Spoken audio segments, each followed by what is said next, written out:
Look what you've done to my wedding dress! You useless, pathetic woman, you've ruined the most important day of my life! A thunderous slap echoed through the luxury ballroom. Ashley, the bride, screamed in a blind rage. Look what you've done to my wedding dress! You useless, pathetic woman, you've ruined the most important day of my life! In front of hundreds of elite guests, Cynthia Ward was humiliated without mercy. Ashley pointed a finger at her face and shrieked, Get out! Someone like you doesn't even deserve to breathe the same air as the Montclairs. The room went deathly silent. Not a single person stepped forward to defend her. Not even Marcus, Cynthia's own son. Cynthia silently turned and walked out of the Harrington Hotel, her dignity shattered. But as the blinding headlights of a luxury motorcade swept across the hotel entrance, Ashley had no idea that Slap had just ended her family's empire. Because the lowly woman she just kicked out was, in fact, the sole heir to a billion-dollar fortune. The grand ballroom of the Harrington Hotel had been transformed into something out of a fairy tale. Ivory drapes, cascading from the ceiling like frozen waterfalls, crystal chandeliers casting their warm amber glow across tables dressed in white linen and gold flatware, 200 white roses, arranged in towering centerpieces that perfumed the air with the quiet insistence of something rare and expensive. Every detail had been chosen with the kind of precision that money makes possible and taste occasionally interrupts. The guests arriving through the gilded double doors wore gowns that cost more than most people earned in a month, and they moved through the space with the easy confidence of people who had never once questioned whether they belonged somewhere. It was, by every visible measure, a perfect wedding. And standing near the entrance in a navy dress she had ironed 3 times that morning, Cynthia Ward felt every inch of the distance between herself and perfect. She was 58 years old, a woman whose face carried the particular beauty of someone who had survived many difficult things without becoming hard, whose hands showed the evidence of decades of honest work, and whose eyes, warm, dark, steady, had learned long ago how to hold pain quietly so that others would not have to carry it. She smoothed the front of her dress, checked that her small pearl earrings were still in place, and walked into the ballroom where her son was about to marry a woman Cynthia had never quite trusted. Marcus Ward was 31, tall and broad-shouldered, with his mother's eyes and his late father's laugh, and he was standing near the altar, looking like a man whose happiness had finally arrived after a long, uncertain journey. He spotted Cynthia the moment she entered, and his face opened up in a way that it only ever did for her, that unguarded, boyish expression that reminded her of the child who used to crawl into her bed during thunderstorms and announce that he was not scared. He was just keeping her company. She smiled back at him, and for a moment, the enormous room shrank down to just the two of them. A hostess in a black uniform approached Cynthia with a clipboard and a smile that was professional but not warm, and directed her to a table near the far left wall, partially obscured by one of the large floral arrangements. It was the kind of placement that communicated something without ever having to say it aloud. Cynthia thanked the hostess and found her seat. She did not complain. She had not come to complain. She had come to watch her son be happy. The family of Ashley Montclair, that was the bride's maiden name, and she intended to hyphenate, which everyone in her circle had agreed was the modern and appropriate thing to do, occupied the front tables on the right side of the room. Ashley's father, Richard Montclair, had built his fortune in commercial real estate and maintained it through a combination of shrewd investment and aggressive litigation. Her mother, Diane, sat beside him, wearing a pale gold dress that had been custom-made in Milan and a smile that never quite reached her eyes. They were people who measured the worth of other people, the way they measured property by location, by appearance, by the company kept.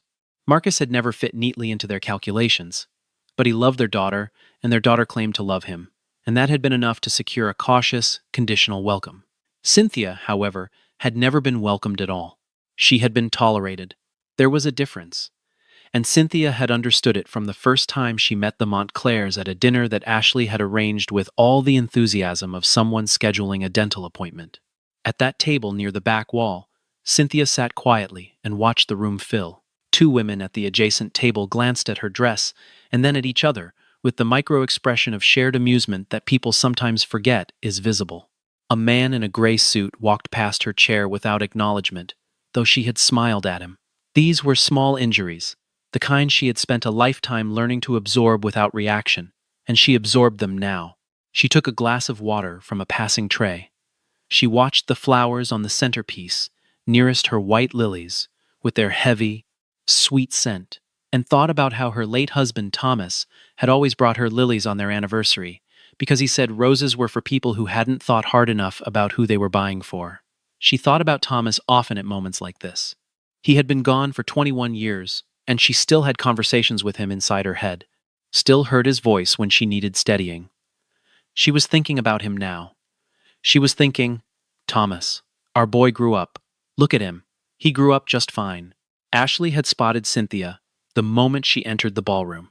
She had been standing in the bridal suite corridor with her maid of honor, making final adjustments to her veil, when she saw through the decorative window the small, simply dressed woman making her way across the marble floor.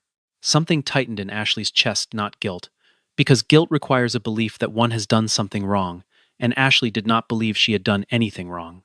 What she felt was closer to irritation, the particular irritation of someone whose carefully curated setting has been interrupted by an element that does not belong. She had tried, in the weeks leading up to the wedding, to suggest to Marcus that perhaps his mother might be more comfortable attending a smaller, more intimate celebration rather than the formal reception. Marcus had looked at her with an expression she could not read, and said simply, "My mother will be at my wedding, Ashley." And that had been the end of the conversation. So Cynthia was here, and Ashley had decided, somewhere between the rehearsal dinner and this moment, that if the woman insisted on attending, then the day's events would simply have to serve as a lesson in how the world actually worked. The bitterness in Ashley had not appeared from nowhere. It had been cultivated, quietly and consistently, by a lifetime of being told that certain kinds of people occupied certain kinds of places, and that the integrity of those places depended on keeping the boundaries clear. She had been raised in a world where worth was measured in visible markers: the address on an envelope, the label inside a jacket, the school name on a diploma, and by every one of those markers, Cynthia Ward came up short. That Ashley had never once considered the possibility that visible markers might be unreliable tools for measuring human worth was not, perhaps, entirely her fault. But it was, entirely, her choice to act on the belief. She watched Marcus greet his mother from across the room and felt something sharpen inside her. She turned back to her maid of honor and said, "Make sure the photographers stay focused on the main tables tonight." Then she smiled at her reflection in the corridor window and walked back toward the bridal suite to collect her bouquet. The years before the wedding, the years that Ashley Montclair had never thought to ask about, and Marcus Ward had never quite found the words to describe, had shaped Cynthia into someone that no amount of expensive fabric or prestigious venue could diminish, though Ashley would not understand this for several more hours. Thomas Ward had died of a sudden cardiac event on a Tuesday morning in October, when Marcus was 10 years old, and the world that Cynthia had built around her small family had simply stopped. The way a clock stops when its battery dies, completely, without warning, mid-motion. She had been 37 years old. She had a 10-year-old son, a mortgage on a house in a quiet neighborhood in Atlanta, and a savings account that held enough to cover approximately 6 weeks of expenses. She had a community of friends and a church she loved, and a grief so enormous that some mornings she sat at the kitchen table for 45 minutes before she could stand up and make Marcus his breakfast. She stood up and made Marcus his breakfast. Every morning.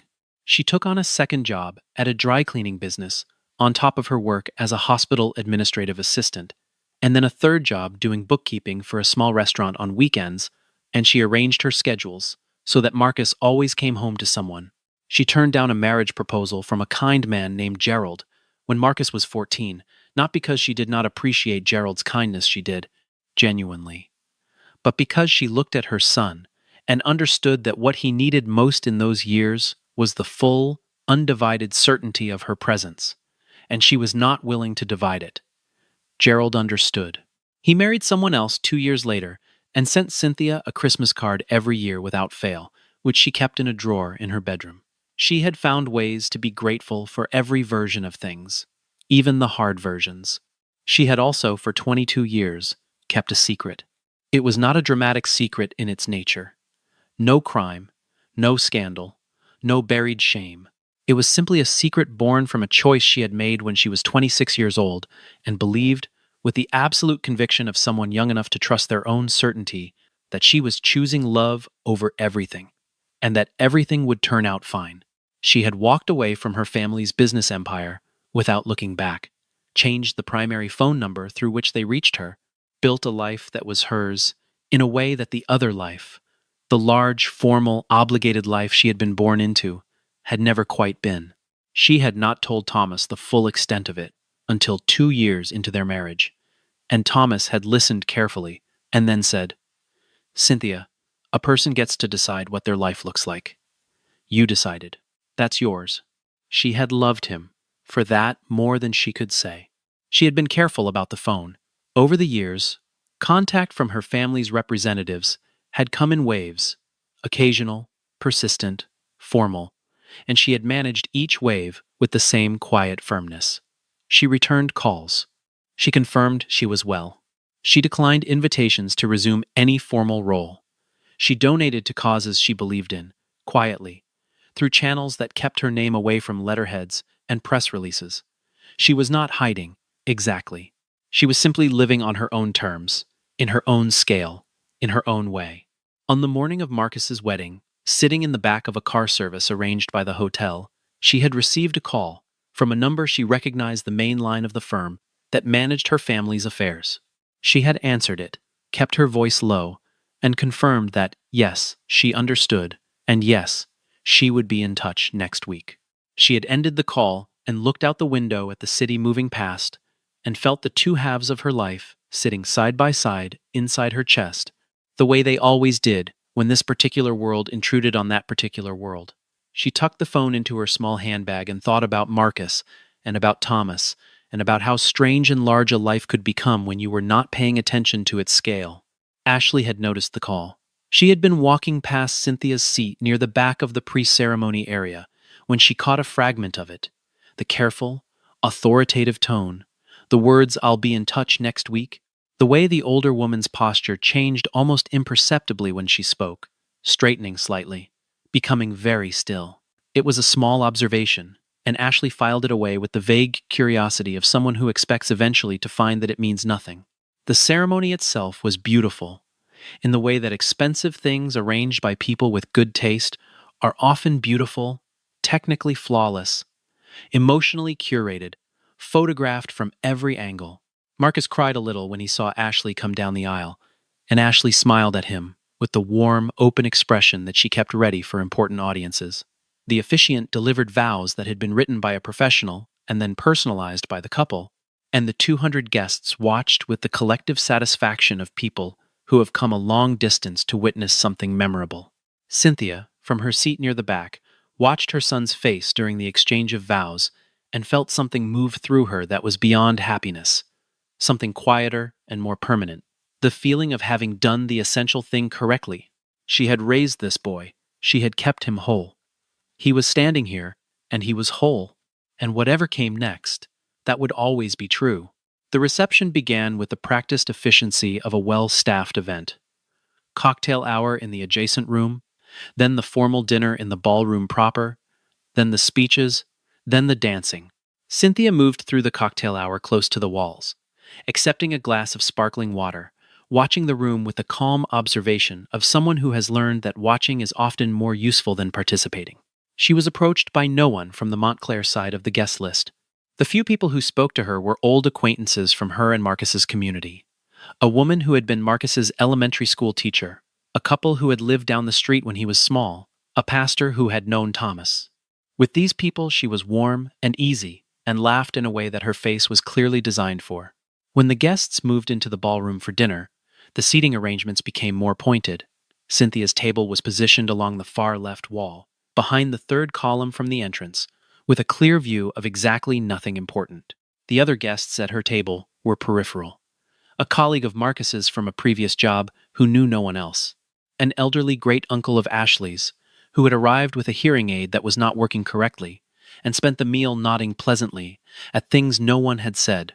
Cynthia sat at this table and ate her salmon, and thought about what to say in her toast, which she had written and memorized, and now suspected she might not be called upon to deliver. She was not called upon to deliver it. The toasts preceded Ashley's father, the maid of honor, two college friends of Marcus, who told stories about him that made the room laugh. Marcus's name was called several times as the subject of fond, affectionate stories. Cynthia's name was not called.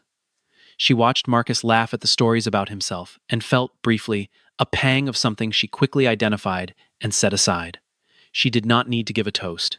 She had already given everything she had to give to this man, and it was sitting there at the front of the room in his face and his laugh and the way he carried himself. That was her contribution. It did not need to be announced, but Ashley had been watching, and Ashley had been planning. It began, as these things often do, with something that could have been an accident. Cynthia had made her way to the edge of the main serving area near the end of the dinner course to retrieve a napkin she had accidentally left at the appetizer station earlier, and she found herself standing near one of the high-top tables where Ashley was holding court with a group of her closest friends. Ashley turned as Cynthia approached, and the look that crossed her face was one that Cynthia recognized, the look of someone who has just decided that the moment has arrived. Ashley reached for her glass of red wine with the slightly exaggerated gesture of someone making a point and managed, through what could theoretically have been clumsiness, to tip it directly onto her own ivory bodice. The red spread across the white satin like a wound. For a single suspended second, everyone around them was quiet. Then Ashley's face transformed. The composed, beautiful expression that had been in place all day shifted into something that Cynthia did not recognize as grief or shock but understood immediately, in the way that women who have spent a lifetime reading rooms understand things, as performance. "You did that," Ashley said, her voice starting low and building. "You walked into me and knocked my glass." Cynthia had not touched her. There was not a person in the vicinity who had not seen that there had been no contact between them, but there was also not a person in the vicinity who said so. "I didn't," Cynthia said, and her voice was steady. "I wasn't near you." "You were standing right there," Ashley said, louder now, turning slightly so that the arc of her voice would reach the nearby tables. "You ruined my dress. You ruined my wedding dress." Her voice broke on the last word in a way that was technically impressive. Heads turned. People stood. The crowd that had been dispersed around the room began to condense in their direction. Marcus, across the ballroom near the bar, looked up and went still. Cynthia tried again. "Ashley, I'm sorry about your dress, but I didn't touch you. If something spilled, I'm sorry, but don't apologize for things you didn't do," Ashley snapped, cutting her off. "Just stand there and tell me to my face that you belong here. At my wedding, at my table, in this room." The words were not really about the dress anymore, and everyone present understood this. But the crowd was frozen in that particular human paralysis that descends when something ugly begins to happen in a beautiful setting. "You don't belong here," Ashley continued, her voice rising to a register that cut through the ambient music and the murmur of conversation, and reached every corner of the grand ballroom. "You have never belonged here. You have never belonged anywhere near Marcus, and you certainly don't belong at my wedding." What happened next happened quickly and was witnessed by approximately 180 of the 200 guests, and all of them, in the years that followed, would remember it with a clarity unusual for something that lasted less than 3 seconds. Ashley Montclair drew back her right hand and slapped Cynthia Ward across the face. The sound of its sharp, unambiguous, final rang through the sudden, absolute silence of the room. Cynthia's head turned with the impact. Her hand went briefly to her cheek. The glass of sparkling water she had been holding hit the marble floor and shattered. Ashley's voice, after the slap, was strange and cold and very clear. "You don't belong here," she said. "Get out." The silence that followed was not the silence of shock. It was the silence of complicity of people who had seen something terrible and were each, in their own way, calculating whether it would cost them anything to object. Marcus stood at the edge of the crowd. His face had gone the particular gray of someone in genuine shock, the kind that slows the body and empties the mind before reality catches up. He was 31 years old, and he was watching his mother stand in the center of a ballroom with her hand against her face, and he had not moved. He had not moved. Cynthia's eyes found his across the crowd. She looked at him for a long moment, Then she looked away. She bent down and picked up the largest piece of the broken glass, placed it on the nearest tray, straightened, smoothed the front of her dress, and walked toward the exit. She walked the way she had learned to walk through every difficult room of her life, not fast, not slow, not with her head down, and not with the rigid, false pride of someone pretending they are not in pain.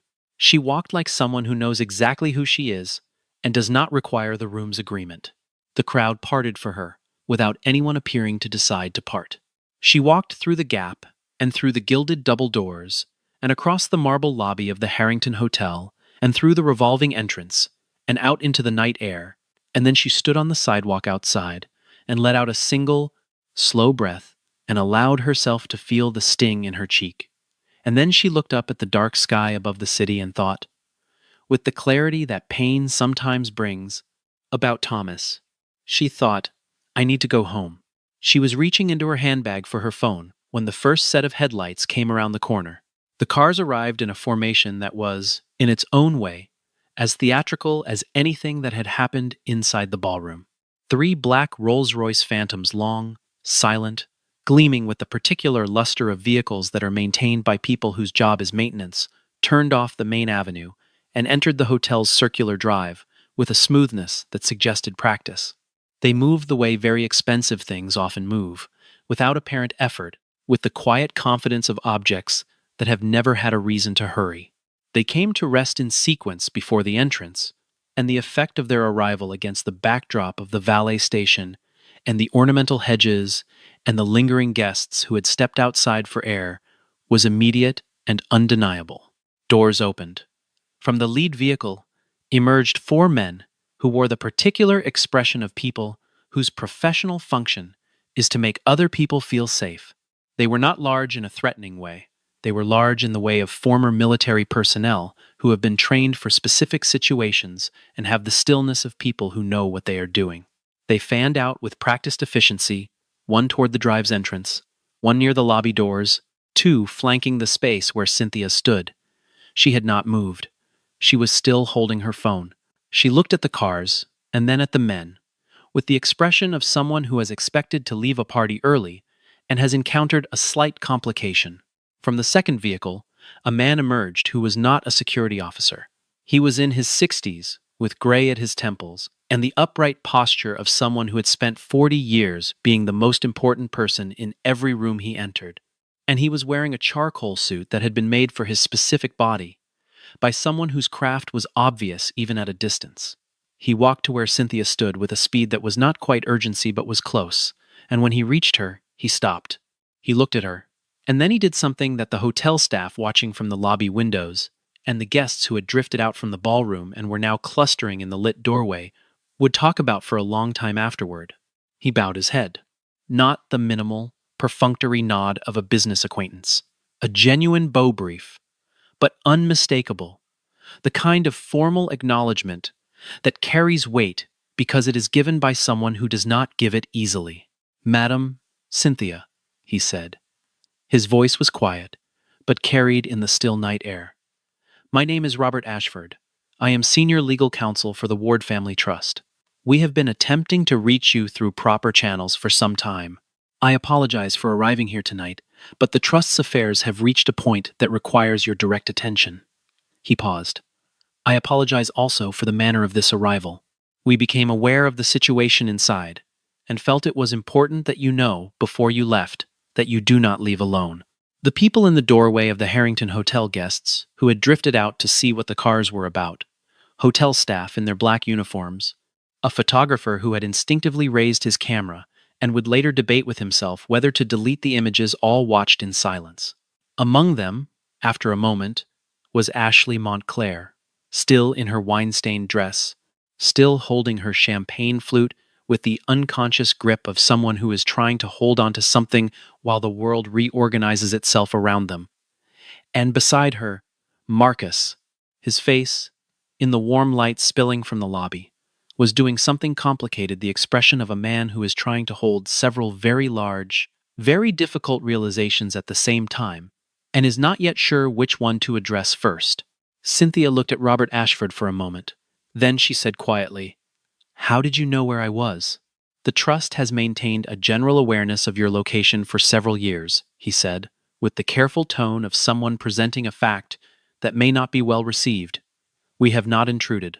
But tonight, the circumstances seem to warrant an exception. His eyes moved briefly, almost imperceptibly, to the mark that was beginning to show on her left cheek. Are you all right? I'm fine, she said. She said it in the tone she had been using to say it for 21 years. I'd like to get home. Of course, he said. Whenever you're ready. She was ready now. But Marcus had come through the lobby doors and was crossing the drive toward her, and she waited because she was his mother, and she had never in her life walked away from him when he needed her. The Ward Family Trust was not a small thing. It was, in fact, one of the larger, privately held logistics and transportation conglomerates in the southeastern United States, with subsidiary holdings in warehousing, distribution, and port operations that stretched from Georgia to Texas.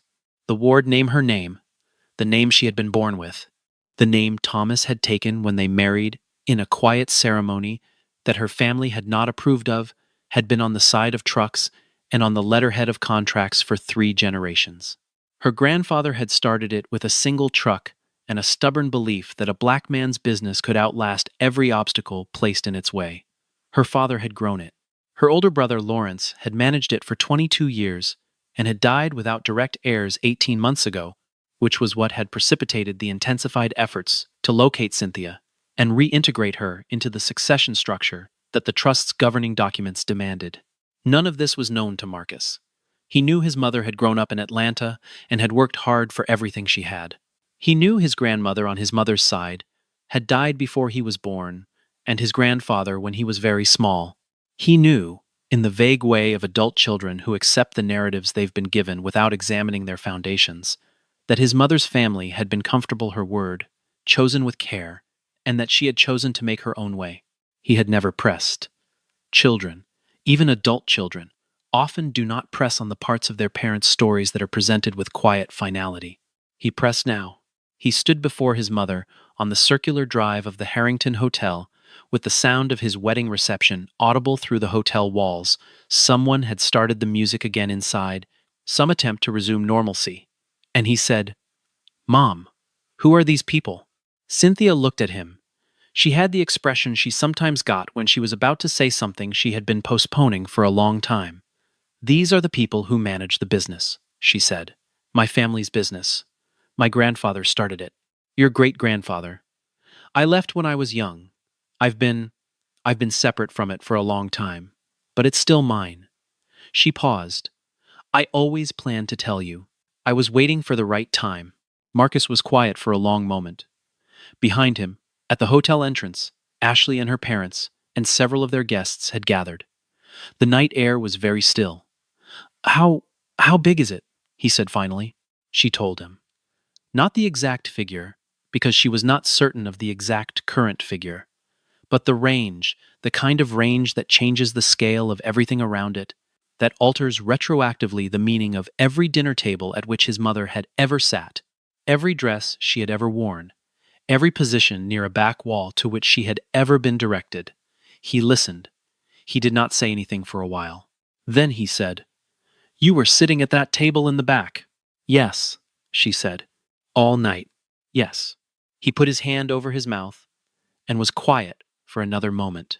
Then he turned and looked at the group of people standing in the hotel doorway, and among them, Ashley, who had come outside at some point and was standing very still with her champagne flute held in both hands now, like something she needed to keep from breaking. Inside the ballroom, word had traveled with the efficiency that only gossip achieves. The murmur moved from table to table 3 Rolls-Royces, men in suits, Cynthia Ward, Ward Family Trust, billions. And with it, the atmosphere in the room changed the way weather changes, not all at once, but perceptibly, the pressure shifting, the temperature dropping, the light seeming somehow different. People who had watched Ashley slap Cynthia and said nothing now wore expressions of studied concern. People who had whispered about Cynthia's dress now spoke to each other in low tones about what a shame it all was. Ashley's mother, Diane, had gone very still in her seat, and Richard Montclair was speaking quietly into his phone with the focused attention of a man recalculating risk. Ashley had followed Marcus outside. The night air against the damp front of her dress was cold, and she held herself against it, and watched the scene before her, her husband of 4 hours, his mother, the men in suits, the 3 black cars, and felt something that she was not accustomed to feeling. The particular vertigo of someone whose understanding of a situation has been proved not just incorrect, but catastrophically, humiliatingly incorrect. She had spent months, years really, since she first met Marcus and assessed his background, believing that she understood the terms of this marriage. She believed she was marrying a good man from modest circumstances, and that in doing so, she was doing him a certain kind of favor that he ought to appreciate. She had believed that his mother was a liability to be managed. She had believed, with the calm certainty of someone who has never had their assumptions seriously tested, that she was the most important person in this equation. She had not been wrong about all of it. She had been wrong about the parts that mattered. She put down her champagne flute on a nearby ledge and walked toward Marcus. Her shoes were wrong for the cobblestones, and she moved carefully, holding her skirt. "Marcus," she said. Her voice was different than it had been inside, softer, uncertain in a way she was not practiced at. "Marcus, Ashley," he said, and his voice was quiet and did not invite interruption. "I need you to not speak right now." She stopped. He turned back to his mother. The conversation between them was not long. The essential things had already been said, and what remained between Marcus and Cynthia in those minutes on the hotel drive was something that did not require many words. The old, durable language of a mother and a son, who had been through difficult things together and had learned to communicate in the register below speech. He asked if she was hurt. She said she was fine. He looked at her cheek and did not say anything. She touched his face briefly with her hand. He covered her hand with his. They stood like that for a moment. Then he turned around. He walked back to where Ashley stood on the cobblestones, and the quality of his movement was different than it had been all day. There was something settled in it, something that had arrived at a conclusion and was carrying the weight of that conclusion steadily. Ashley watched him come, and her face was doing things she was not controlling, a particular, visible effort to arrange itself into the right expression, and the failure of that effort and the strange nakedness of the result. He stopped in front of her. She said quickly, "I'm sorry. I don't know what happened. It was the stress of the day. And he said, "When did you find out she might be connected to a trust or a business?" She blinked. I didn't, because I'm asking," he said, "whether you're sorry because you were wrong about who she is as a person, or whether you're sorry because she turned out to be wealthier than you thought." The question landed in the courtyard and did not go anywhere. Around them, the people who had gathered to watch were very still. Ashley's mouth opened and closed, and what it failed to produce was an answer. What it produced, after a long moment, was silence. And Cynthia, who had been standing a few feet away, watching, heard the silence and understood it the way she understood most things clearly, without the mercy of ambiguity. She walked toward Ashley. She did not walk quickly. She walked the way she had walked out of the ballroom, with the full weight of who she was, without apology and without aggression. She stopped at a distance that was conversational, and she looked at the young woman in the wine-stained dress and saw all of it, the fear, the calculation, the partial understanding that something had gone badly wrong, and the deeper, older failure beneath all of it, the one that had nothing to do with Rolls-Royces and trust funds. She saw a woman who had built her understanding of human worth on foundations that could not hold, and who was only now, in this moment, beginning to feel them give. "Ashley," she said. Her voice was not unkind. It was the voice of someone who has made peace with hard things, and can therefore speak about them without needing to wound. "I want to ask you something, and I want you to think carefully before you answer." Ashley nodded, once, slightly. "If I walked out of this hotel tonight, exactly as I walked in my old navy dress, with my small earrings, with nothing behind me but the work I've done and the son I raised, would you be standing here apologizing to me?" The night was very quiet. Somewhere in the distance, a car moved along the main avenue. Inside the hotel, the music had stopped. Ashley did not answer.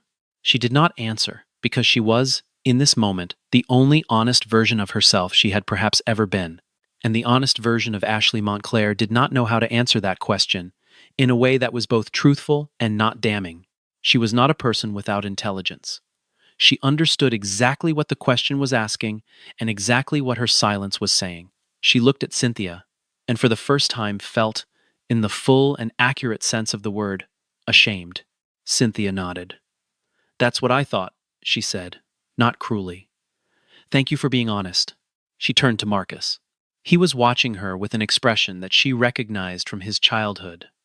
The look he got when he had done something he knew was wrong, and was waiting for her verdict. The most vulnerable, open expression in his repertoire. The one he had never quite outgrown. He was 31 years old, and he was looking at her like that, and she felt the old, fierce tenderness move through her like a current. "Mom," he said. His voice broke slightly on the word. "I'm sorry. I should have." He stopped. "I saw what was happening, and I didn't." He stopped again. "Marcus," she said, "I should have protected you." She looked at him for a long moment. "Yes," she said, simply. "You should have." She let him hold that. He needed to hold it. "But you're holding it now," she said. "That matters." He crossed to her, and she held him her son, this 31-year-old man, who still had her husband's laugh, and the courtyard of the Harrington Hotel was very still around them. A few of the gathered witnesses looked away. A few did not. Marcus stepped back from his mother. He was still holding her hands. He turned and looked at the hotel entrance, where the doors to the ballroom could be seen through the lobby glass, and beyond them, the reception that had cost an amount of money that he now understood differently than he had an hour ago. He looked at Ashley. She was watching him with an expression that was, at last, genuinely uncertain. Not performing uncertainty, but feeling it. The real version. He looked at his mother's cheek. He said, to no one in particular, and to everyone present, "I'm not going back in there." Ashley made a sound, not quite a word. Her mother, who had come outside at some point during all of this and was standing near the hotel entrance, said, "Marcus, the wedding is over," he said. His voice was even. It was the voice of someone who has made a decision that costs something and has decided to pay the cost. "I'm sorry to the guests. I'm sorry for what this means. But what happened tonight?" He paused. "What happened tonight isn't something I can go back in there and celebrate. Not tonight. Maybe not ever." The response from the Montclair side of things was not simple or immediate. Richard Montclair spoke of contracts. Diane Montclair wept, in a way that was visible and insistent. Guests filtered out of the ballroom in ones and twos, gathering in the lobby and the courtyard, speaking in low, urgent tones that had the quality of people recalibrating. Ashley stood in the center of it, wearing her wine-stained dress, and looking, for the first time, like a person who was genuinely lost. Marcus did not go back inside. He sat in the courtyard with his mother, and Robert Ashford arranged for tea to be brought out from the hotel kitchen, and the two of them sat at one of the small courtyard tables while the reception dissolved inside around them, and they talked. They talked for a long time. He asked questions, and she answered them about his grandfather, about the business, about why she had left, about Thomas, about the years when Marcus was small, and she had worked 3 jobs, and what had been true in those years beneath the surface of what he had seen. He listened the way he had always been able to listen when the thing being said was important, with his full attention, without interrupting. She told him things she had held in the cupped hands of her private self for 2 decades, and the telling of them was strange and relieving, like setting down something very heavy that you have carried so long you had forgotten it had weight. At some point, the courtyard cleared. At some point, the lobby lights dimmed. At some point, Robert Ashford tactfully withdrew to one of the cars, leaving mother and son in the outdoor quiet of the city at night. She told him, near the end, about the scholarship program she had maintained for the past 12 years, quietly, anonymously, through a foundation whose name was not connected to hers in any public document. 63 young people had received funding through it. 3 of them were working in medicine. 1 was an engineer. 2 had started their own businesses. He did not know about any of this. He sat with the knowledge of it, and his face did something that she could not quite name but recognized. It was the face of someone whose understanding of a person has just grown too large for the frame they had been keeping it in. "Why didn't you tell me?" he said. "Because," she said, "I didn't want you to love me differently. I wanted you to love me the way you did when you were 10, when I was just your mother, and that was enough. He looked at her. It was always enough, he said. She smiled. I know, she said, but it's nice to hear.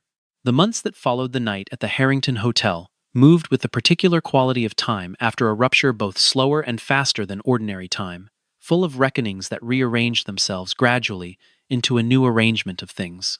The Ward family trust required her formal reinstatement as principal heir and chair of the board, which involved documents and meetings and a transition process managed by Robert Ashford with quiet efficiency. She returned to Atlanta. She found offices in a building downtown that she had passed hundreds of times without knowing was connected to her family's name on a deed somewhere.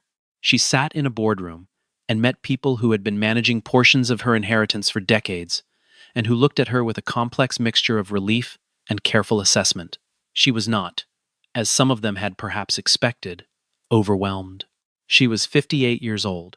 She had run a household on nothing, managed 3 jobs simultaneously, raised a son alone, and kept her own counsel for 2 decades. The boardroom was a larger room. The skills were the same. The Scholarship Foundation was formally brought under the Trust's umbrella, which meant its funding could expand.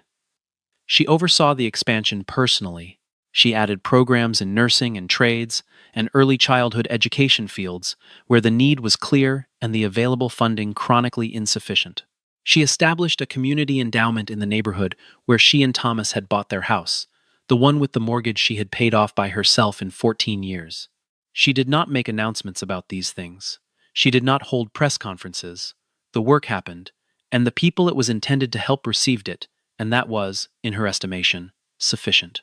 Marcus rebuilt his life with the careful attention of someone who has had a significant illusion removed and is not certain yet what remains beneath it.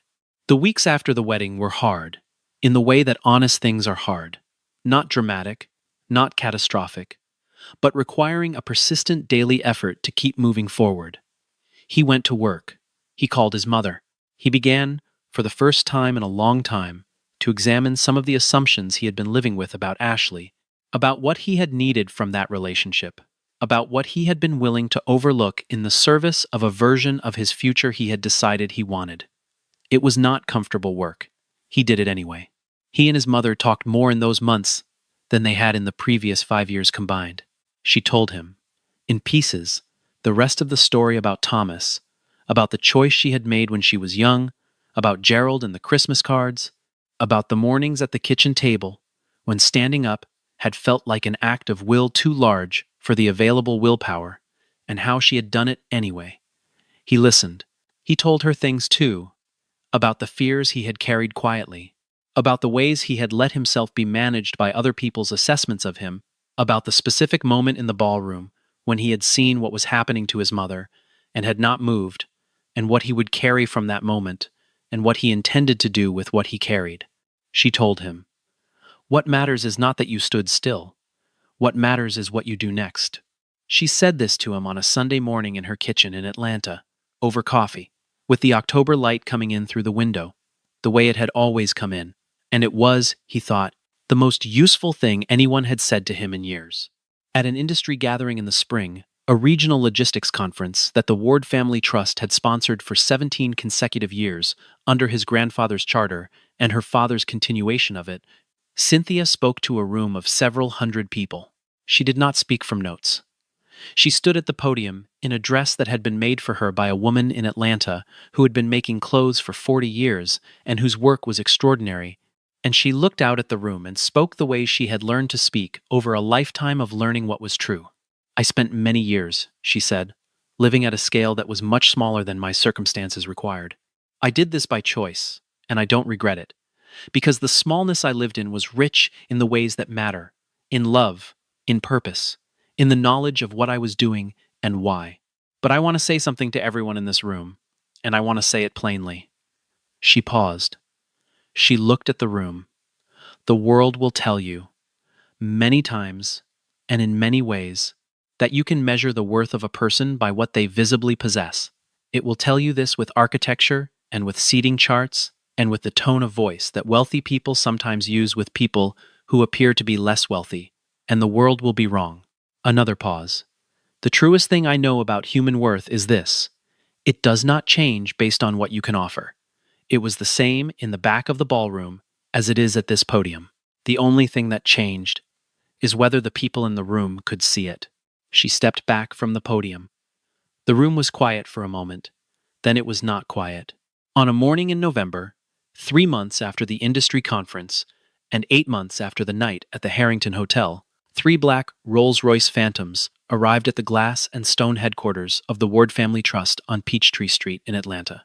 The morning was cool and clear, the sky, the particular pale blue of autumn, the street busy with the ordinary traffic of a weekday. People moving past on the sidewalk glanced at the cars with the peripheral attention that expensive things in familiar settings attract, noted, categorized, released. The doors opened. The security team deployed with familiar efficiency. Robert Ashford emerged from the second vehicle and stood by the entrance, holding a leather portfolio under his arm with the expression of someone who has an 8 o'clock meeting and intends to be ready for it. Cynthia Ward emerged from the lead vehicle.